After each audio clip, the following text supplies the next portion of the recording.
The following is a presentation by the Production 2 classes at Homewood Flossmoor High School.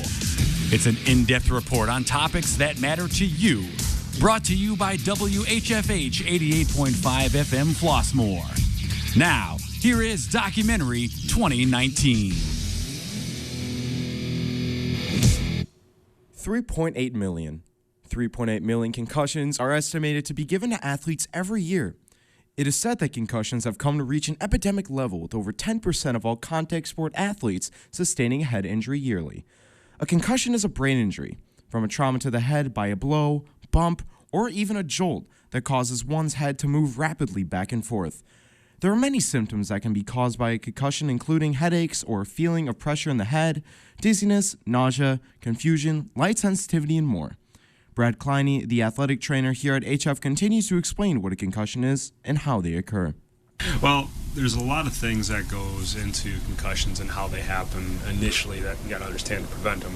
You got to understand that with a concussion, it's a functional issue. It's about the fact that when you get hit or you hit something else, your brain is suddenly accelerating and decelerating, and that causes the nerves in your brain to stop very suddenly, and it disrupts them. And that disruption is what causes your function problems.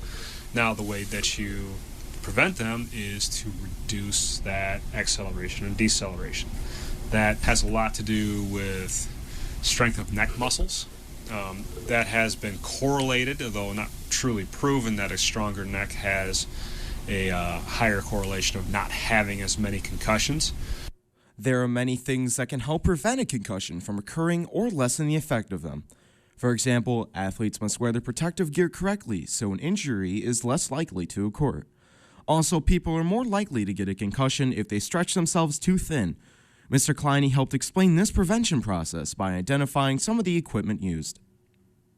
A lot of it has to do with equipment, making equipment is fit properly. For instance, football, their helmets need to be filled with air properly, their chin straps need to be on appropriately. If their head is rattling around the side of their helmet, it's not really doing them any good. A lot of it is education and style of play, making sure that people aren't hitting people improperly with their heads, leading heads into tackles, things like that, and making sure we're cognizant of their style of play. And a lot of it just has to do with just being aware of themselves on the field. A lot of our kids that get hurt are the ones that are, there are 110%ers. They're the ones that are always stretching themselves just a little bit almost too far, and they overplay themselves and they put themselves at risk, and they're the ones that are diving for balls going out of bounds in basketball and diving into the bleachers, or the 100-pound kid that's trying to tackle the 240-pound fullback in football. Those are the kids we end up having problems with. After getting a brain injury, the athlete should be wary of stressful situations as well as the environments that require a lot of focus, including school.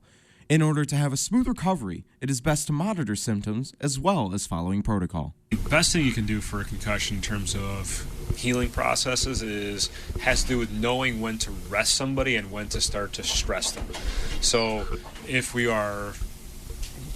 somebody just got hurt and they have a lot of severe symptoms, we want those people to rest. We want them to be at home, not stressing their brains. Same reason we wouldn't ask someone with a brand new ankle sprain to go out and run a mile. Same reason we don't want people who just got a concussion to go take a major science test or language test or math test, because they're not going to do well. The stress and the anxiety that goes along with testing, if anything, sets them back.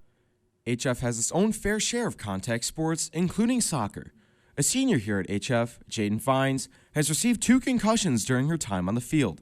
Her concussions were major brain injuries and have continued to affect her everyday life. So I got my concussion, both of them my freshman year. The first one was in October. I got my head sat on in field hockey. And the second one was in April, and a player kneed me in the head when I was playing goalie. After the first one, I started experiencing vision problems. I noticed I got blurry vision, double vision, and I got a new prescription for glasses. I had to get some prisms put into my glasses so that the way words looked would be normal again. And then after the second concussion, I got diagnosed with hearing loss. So I got hearing aids the following year for my sophomore year. And I was also diagnosed with ADHD, and I experienced vertigo, chronic headaches. Mark DeLuia, a Marion High School graduate and a sophomore at the University of Maryland, received 8 concussions while playing hockey. Yeah, there were some times where I knew I had a concussion, but I didn't come out of the games because I just kept wanting to keep playing. But I was pretty afraid to go back in because I didn't want to get hurt anymore. But there was also times where I was just too out of it, where I had to get taken out of the game, so I couldn't go back in. After a certain amount of concussions, in order to keep the athlete from having more permanent brain injury, it is often suggested to stop playing contact sports. Unfortunately for Mark, it was recommended for him to quit hockey after his multiple concussions. It was after the 8. Yeah, I went to the doctor, and I was still having some side effects with the concussion, so the doctor suggested I should probably quit. Otherwise, another concussion could lead to more brain damage and ultimately, making it hard for me to live. Coming back from an injury is not only hard for athletes, but it's also difficult on parents. Mrs. DeLuia, Mark's mom, had her fair share of concerns during his return to his games. Ultimately, when Mark was unable to play anymore, it felt as though a weight had been lifted off of her shoulders. Well, I was really scared because it's so out of your control. Like, you can't see what's going on, You weren't expecting something like that. So, yes, I was terrified. So when he decided to stop, I was thrilled because I was afraid of what else might happen as they got bigger. Concussions can affect many things in your day-to-day life, including school. Many institutions have protocols put in place for student athletes when they receive concussions in order to reduce the amount of stress. For example, every athlete in a contact sport is required to take a concussion baseline prior to the season. This will help assist doctors and trainers as they determine if a concussion has occurred. Lauren Chasey, a speech pathologist, is a part of the Concussion Oversight Committee here at HF. She helps athletes transition into school while on the road to recovery. So on that committee, what I do is work with students on return to learn accommodations. So we have athletic trainers that deal with sports and injuries and getting students back to activity, but my role is more to intervene on behalf of classwork and teachers and students and make sure everybody's on the same page, because concussions can be difficult to deal with.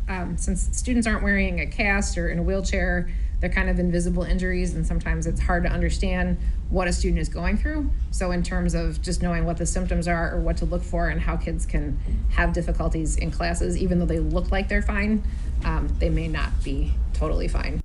Her job is fundamental to aiding the students, since there are many repercussions that can occur if a student does not take the time to adjust after their injury.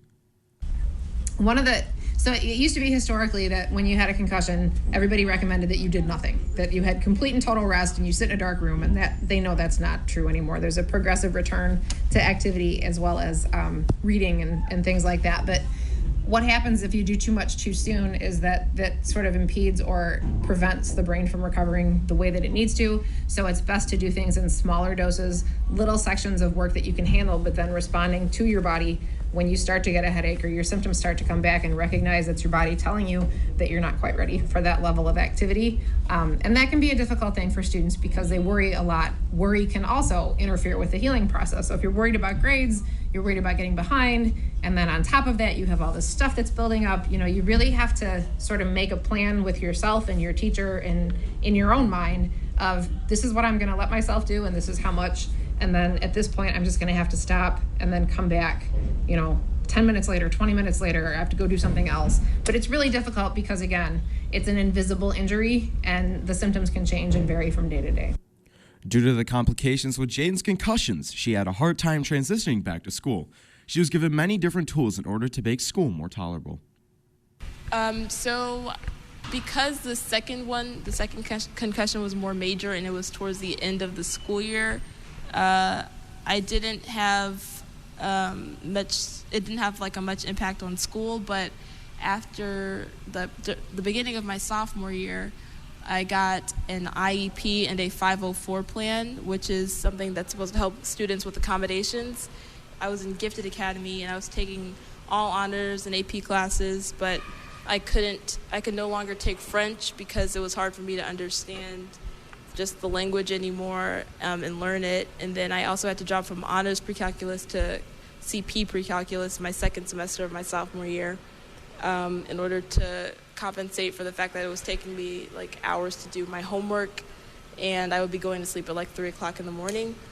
I did IB my junior year, the IB program, and all the accommodations that I got my sophomore year really helped me navigate that year. And then I didn't do IB my senior year, but I still have the accommodations in place. And if I ever need extra time on tests, I am allowed that. And I also have like accommodations for homework and those things like that. Mark also struggled with the effects of this numerous concussions in regards to school. While dealing with his injuries, he had to take days off in order to rest his brain. He found it more difficult to concentrate in classes as well as keeping his grades up. I do think the bigger issues I've had has been outside of sports. It's been, stuff in the classroom that's been hard for me to do. I mean, because after those concussions, you have to take like a week off, and so it's kind of hard to stay engaged in class and, paying attention. So I definitely think my school skills started to slow down a little bit after I got those concussions. But other than that, everything else seemed pretty fine other than just staying focused in class. Hopefully, after listening to today's documentary, you understand the severity of concussions along with all of the effects they have on everyday life. I'm your announcer, Ben Hilgen. Thanks to our producer, Jackie Klubchek, along with the engineer, Eliana Dasici. Also, a special thank you to all those listening to today's documentary, Concussed, on WHFH 88.5 FM.